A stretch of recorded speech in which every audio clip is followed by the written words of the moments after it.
All right, here's some big news coming in from Karnataka. Karnataka over Rahul Gandhi's ED grilling continues, with Congress carrying out a large-scale protest right all the way to Raj Bhavan. A protest march which the Congress has carried out all the way to Raj Bhavan. Congress workers raised slogans. Bengaluru sees massive traffic pile-up, quite naturally, like the way it's witnessed in Delhi and other parts of the country.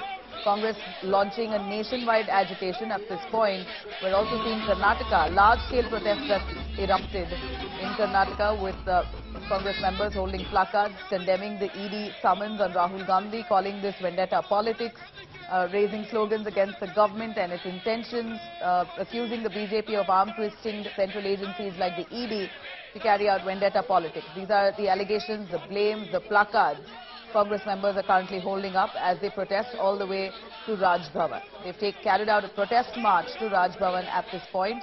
In fact, what we see there is that Congress protesters are currently at the town hall in Bengaluru. They are holding a massive protest at the town hall with placards protesting, condemning the BJP government and the Enforcement Directorate. Remember, Enforcement Directorate is grilling Rahul Gandhi. 3 consecutive days they've tried to get answers from him on allegations of money laundering within the companies that he owns, Young Indian and AJL. Here, the Congress party throwing their weight behind their chief, Rahul Gandhi, calling him innocent. Karthik joining us live from Karnataka's Bengaluru. Karthik, we see town hall now crowded with Congress netas holding placards, raising slogans, condemning ED summons.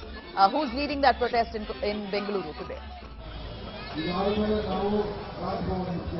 Well, Nabila, Congress leaders, MLAs and MPs have gathered outside the Congress headquarters in Bengaluru, in the KPCC office in Queen's Road. Here you can see Congress leaders Mr. DK Shivkumar and Siddaramaiah, who are currently addressing the MLAs and other leaders who've gathered outside the Congress office today here on Queen's Road. In a while from now, Congress leaders are expected to march towards Raj Bhavan, as a protest towards the ED summons, ED questioning that's going on with Mr. Rahul Gandhi. Here I have Congress leader and MLA Mr. Rizwan Ashad joining us to speak about more about the protest. Sir, today you're planning to march towards Raj Bhavan. What is the next plan of action? See, we are marching to safeguard democracy in the country. The Modi government has now come down to a level where they want to see to it that no opposition party can function effectively, highlight the issues of the public, highlight the failures of the government, and there has to be no leader who talks against him and the government on the issues and difficulties faced by the public. So what they are doing today is they are trying to harass Mr. Rahul Gandhi, send a message to all political parties. When the opposition leader of the biggest political party can be called and harassed, no political activist will be left, no social activist will be left who raises their voice against the government and its policies and for the people and highlight their hardship. So we are here not only to give strength to our leader Mr. Rahul Gandhi, but to also strengthen democracy. We are ready to face their lathis, they are ready to face their jails, we are ready to face their inquiries. We are here to safeguard the democracy India and our forefathers have built painstakingly. So the BJP is also making this stage that when COVID cases are increasing in Karnataka, the Congress is protesting and also causing a lot of inconvenience to the public by causing traffic jams. How do you react to that? If there is no democracy, will the people be safe from the powers of the government, from the powers of the state, is my question to them. What has happened today, people cannot eat what they want to eat because the BJP doesn't want them to eat something. People cannot wear what they want to wear because the BJP and Sangh Parivar doesn't want them to wear something which they don't like. People cannot Karthik, if you can hear me, a quick question to the Congress leader on if he is aware that Rahul Gandhi, as per ED sources, has been evading questions posed by the Enforcement Directorate. This is corruption allegation, and what they are carrying out is certainly not satyagraha.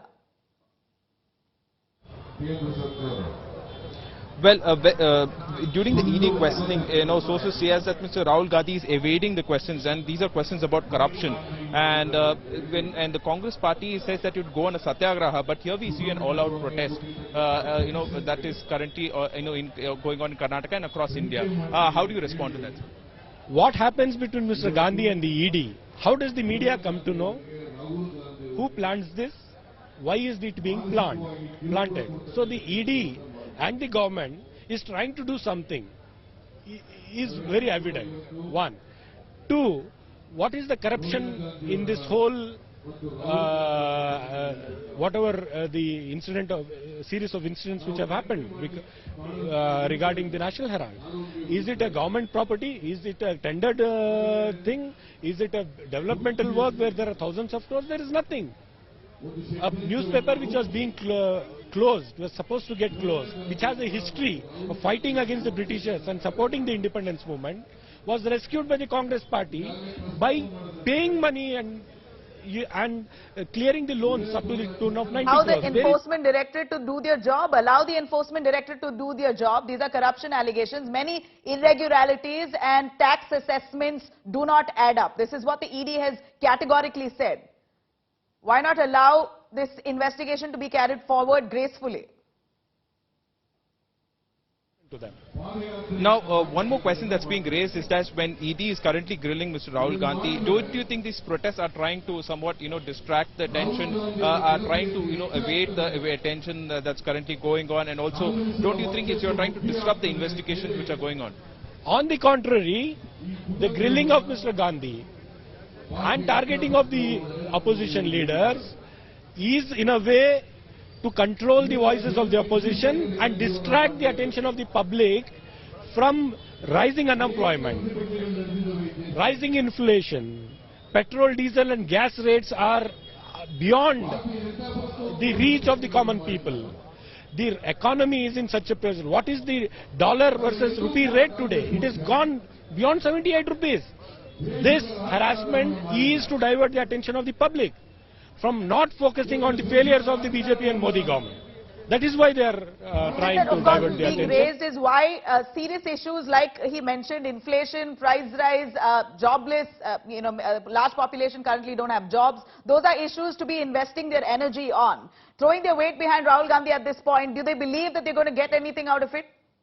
In fact, this is a message BJP government is sending to us, but we are ready for everything. So one more question that's being raised is that when there are so many issues that are facing India, like poverty and unemployment, don't you think that such protests, that energy being spent in protests could be spent for that, and there could be more work done regarding that, and instead of spending protests, supporting Rahul Gandhi? It's a wrong question. I'm in opposition. You might have mistaken it. Please put this question to the ruling party.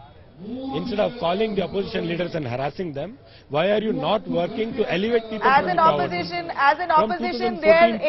it's very well their responsibility to be protesting against real issues. But nonetheless, Karthik, if you can ask the Congress Neta on if he knows he's inconveniencing public at large. The public is right now facing quite some problems maneuvering through streets of Bengaluru. Does he realize that inconvenience now?